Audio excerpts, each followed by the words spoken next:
લ્યો મમ્મી ભાવિન આવી ગયા. ભાવિન મમ્મી આવ્યા છે. અરે કેમ છો મમ્મી? લો હું ચા બનાવી દઉં તમારી માટે. અરે તમે કેમ ચા બનાવવાનું કહો છો? મનીષા બનાવશે.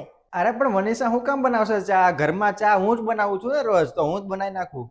અરે મમ્મી ઈ મજાક કરે છે, ઘરમાં હું જ ચા બનાવું છું. ભાવિન એક કામ કરો, તમે અહીંયા બેઠો મમ્મી સાથે વાત કરો, હું ચા બનાવીને લાવું. અરે પણ કેવી વાત કરો છો તમે? ત્યાં સોફા ઉપર ને ખુરશીમાં એમાં બેઠા છો તો હું કેવી રીતે બેસી શકું ત્યાં? એક કામ કરું, હું નીચે બેસી જાઉં છું.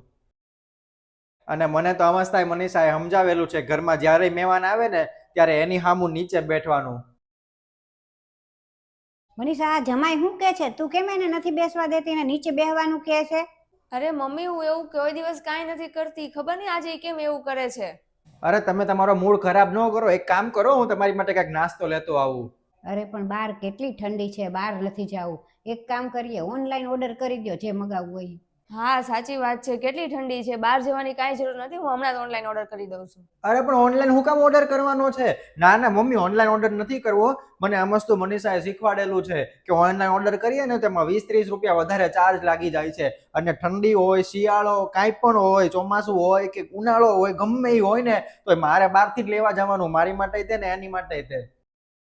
અને મારે સ્કૂટર કે એવું કાંઈ નહીં લઈ જવાનું, કેમ કે એમાં તો પેટ્રોલ વધારે બળી જાય એવું કે મનીષા, એટલે હું હાલીને જ તે જાઉં બધે. મનીષા તું સાચે આ ઠંડીમાં 20 રૂપિયા બચાવવા હાટું થઈને બહાર મોકલે છો એને બધું લેવા, અને એ તે હાલીને મજાક કરે છે કે હું? જમાઈ તમે સાચે મજાક કરો છો? અરે પણ હું મજાક હું કામ કરું? એક કામ કરો, તમે શાંતિથી બેઠો, હું જમવાનું બનાવી નાખું. આમ તોય જમવાનો ટાઈમ થઈ જશે હમણાં. આ તમારા ઘરમાં હાલે છે હું? આ જમાઈ જ બધું કામ કરે છે અને તું શું કરે? મહારાણી જેમ બસ બેઠી બેઠી ઓર્ડર કરે? અરે તારે કામ કરવું જોઈએ મનીષા, આ જમાઈ પાસે હું કામ ને બધું કામ કરાવરાવે? અને તું શું કરે છો બેઠી બેઠી? આ બધું ઘરનું કામ કરવાનું, એને તો બહાર કામ કરવાય જવાનું ને પાછું ઘરનું કરવાનું. પતિ મદદ કરાવે એ વાત અલગ છે, પણ એવું નથી કે એની પાસે પછી આખો દિવસ બધું કામ જ કરાવ્યા કરવું. અરે મમ્મી સાચું કહું છું, મેં એની સાથે કાંઈ નથી કર્યું અને હું તો એની બધી મદદ કરું છું, બધી એની સેવા કરું છું ને એક ગ્લાસ પાણીનો મેં નથી માંગ્યો એની પાસેથી. ભાવિન તમે અંદર આવો તો મારે તમારી સાથે વાત કરવી છે. અરે ના ના, અત્યારે વાત કરવાનો ટાઈમ નથી. એક કામ કરો, મારો જો ટાઈમ થઈ ગયો છે, મમ્મીને દવા દેવા જવાનો છે ત્યાં, તો એને દવા નતર લેવાની હોય સમયસર, એટલા માટે. દવા આપવા જવાનું છે એટલે? એમાં એવું છે ને કે મનીષાએ મારા મમ્મી પપ્પાને બેને અહીં ઘરમાંથી કાઢી મૂક્યા છે, તો એ બે વૃદ્ધાશ્રમમાં જઈને રહે છે. તો એને શું છે કે ત્યાં દવા સમયસર મળે ન મળે, એટલે હું એમાં ટાઈમ ટુ ટાઈમ આપી આવું એના માટે. મનીષા તે તારા સાસુ સસરાને વૃદ્ધાશ્રમમાં મોકલી દીધા છે?